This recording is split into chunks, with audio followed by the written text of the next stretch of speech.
What's up, YouTube? It's your boy B-Man with another video, and today we got another reaction video. And I was gonna slack this week because I'm sick, as you guys can hear, but you know the grind don't stop. So yeah, we got another reaction video, and today we're gonna be reacting to one of Llama Art's video. It's an animated video. Someone in the comments suggested it, so shout out to you, bro. Good luck for the idea. So yeah, enjoy.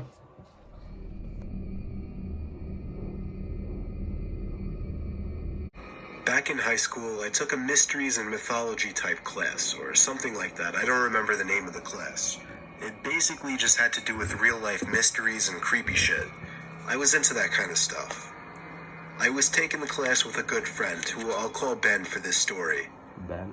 The teacher of the class took us on a field trip to a nearby abandoned village with an unknown past. Bro, you lucky. I never The village was built in the early 1900s, but seems as though it had been quickly abandoned shortly after it was built. The bus ride there was about 20 minutes. All of us were glued to the bus windows as we pulled up some sketchy-looking, decrepit road cutting through dense forest. The road eventually led to a clearing. We were there. We stepped out onto the road, which had grass growing through the cracks. The grass surrounding was almost knee-high. Then there were the buildings. The tall, archaic brick buildings with the boarded-up windows all gave off such chilling vibes. The teacher lined all 20 of us up, counted heads, and then began leading the way. The point of this little field trip was to use the so-called skills we learned in class to see if we could put anything together about why the village may have been abandoned so long ago. Some of the buildings had holes in the walls to serve as entryways. There were even holes in the ground next to some of the buildings, seemingly dug to get into the basements of some of the buildings, which seemed creepy. There was one building, though. It stood taller than any of the others. It just intrigued me the most. While the teacher was leading the group towards the village church, Ben and I decided to sneak off on our own to look for anything interesting. When we walked off in the direction of the tallest building, we saw a hole in the ground. It was dug by the back door of the building, which had been sealed off. In the hole was a ladder, which led down to the concrete floor below. We both looked at each other and knew we had to do it. Ben climbed down first, then me. Luckily, this was just around the time Apple started putting flashlights on their phones, so we had a source of light. It was creepy down there. There were a couple of beer bottles, one graffiti tag on the wall, and dusty wooden planks everywhere. There was a wooden stairway which led up to complete darkness, since all windows and doors had been sealed shut from above. We had already gone as far as to enter the building, so we figured we'd go up the stairs too. I went first, and with each step, the creakiness of the 100-year-old wood made me feel as if I was going to fall through each and every step. Ben followed suit. This floor of the building was very tight. It seemed like there were many openings going off into different, smaller rooms. It was so dark in there, you would never even guess it was daytime. Ben and I were honestly starting to get creeped out there and agreed to go back outside.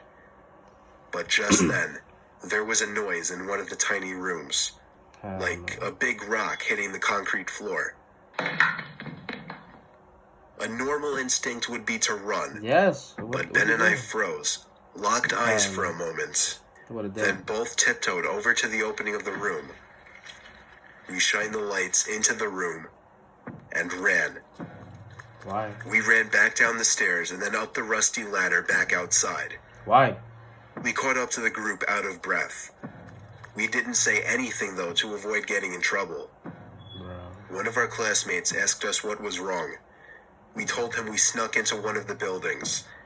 And in one of the rooms, when we shined the light into it, we saw 3 guys standing maybe 10 feet away from the doorway, that guy looks like facing Ben and I in a weird formation, as if they were waiting for us. As we continued following the group, we paid extra attention to the tall building we entered from the distance. And before leaving, we saw a person's face at one of the higher level windows that had not been boarded up. We never told the teacher in fear of getting in trouble. Damn. We didn't know what to think. Were those just homeless people living in there? Were they gang members in hiding? I don't think so either. Ben freaks me out with his theory. What's his theory? He says they were ghosts of the people who once lived in the town. Yeah, okay. Still, Maybe, the way the three guys were just hauntingly standing there so calmly, staring at us the moment we peeked our heads through that doorway, I still can't get that image out of my head. I may go back to that village one day. Why? Just to prove Ben's idea wrong. Yeah, and then he died. And he came out. And then, yeah. So, I'm gonna do one more story because I was short. I was like 5 minutes, so.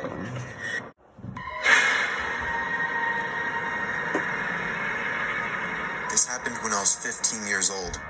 My best friend Anthony wanted me to come over for the night since his parents would be gone all weekend. I rode my bike over and put it in his backyard before letting myself in through his back door.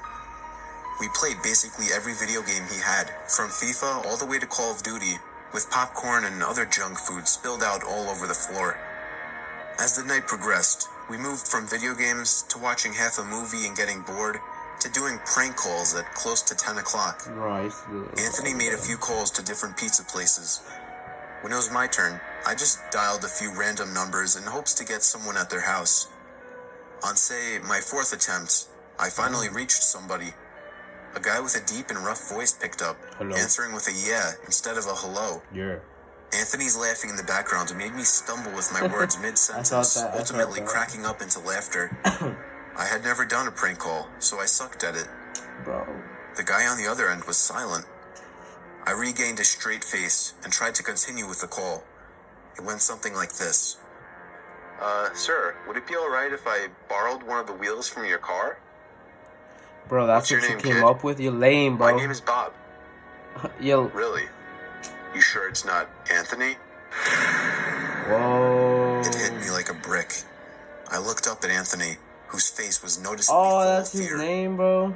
I hung up the phone, not wanting to be on the line with whoever that was for another second. Hell no. Anthony, who the hell was that? I asked him. You called him. I don't know, he told me. Does your caller ID info display your name or something? Oh, yeah. No, it shows my dad's name. Whoa. We hopped on the computer and did some research, trying to figure out how it was possible to get someone's name through their phone number. Bro, Google it didn't make sense how he could get Anthony's name so quickly. He was way too young at the time to be on any of those personal information sharing websites.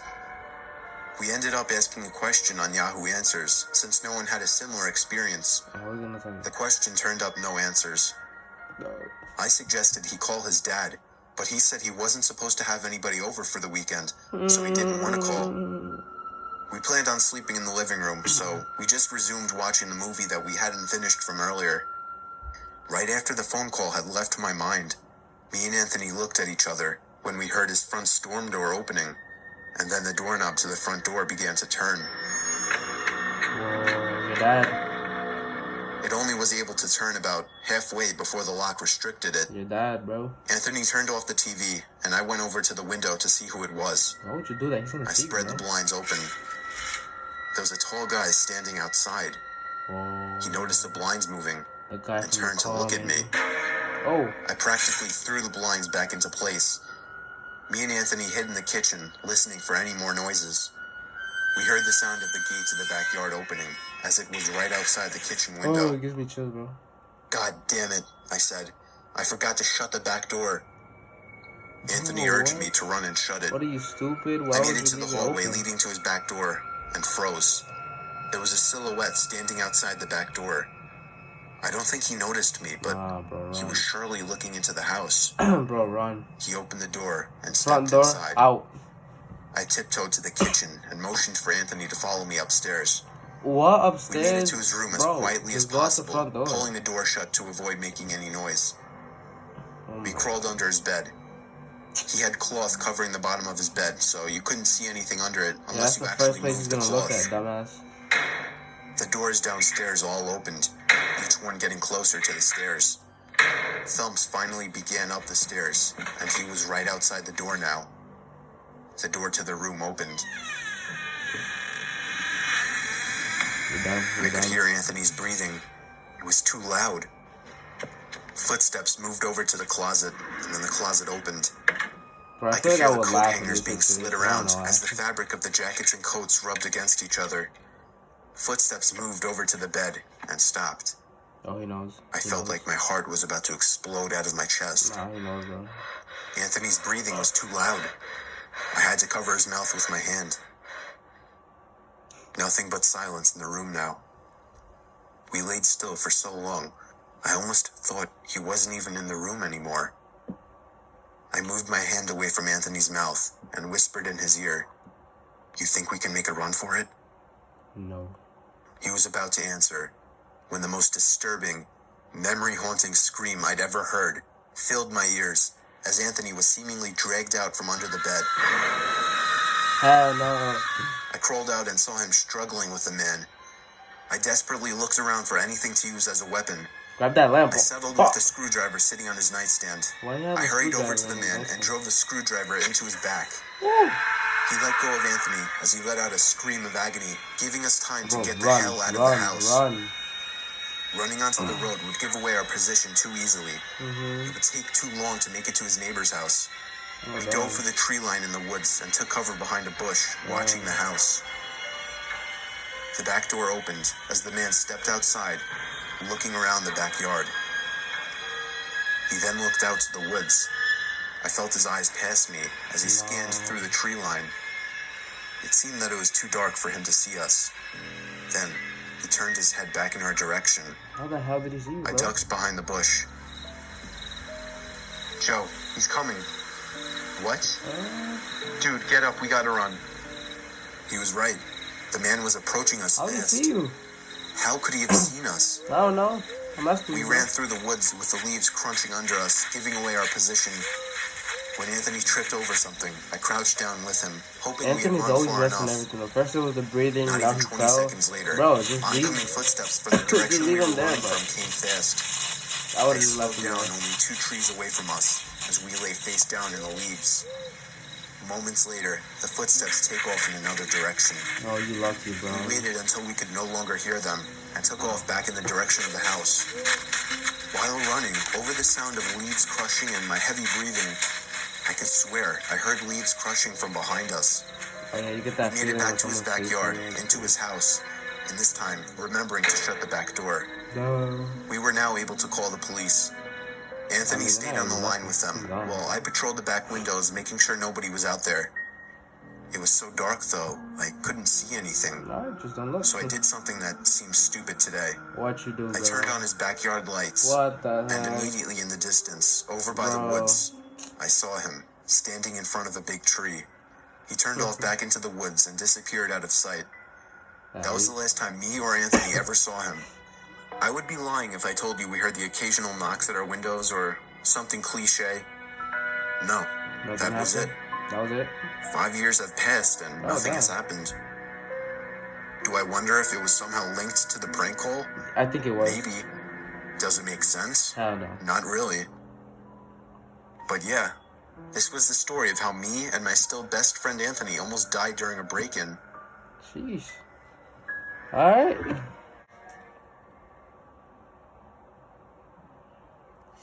Alright, so yeah, that was a llama art, you know? Yeah, it was cool, you know, I like the videos, yeah, you know, like, subscribe, do all that. Next video, hopefully next week, trying to go for a streak. Yeah, that's it. Peace out.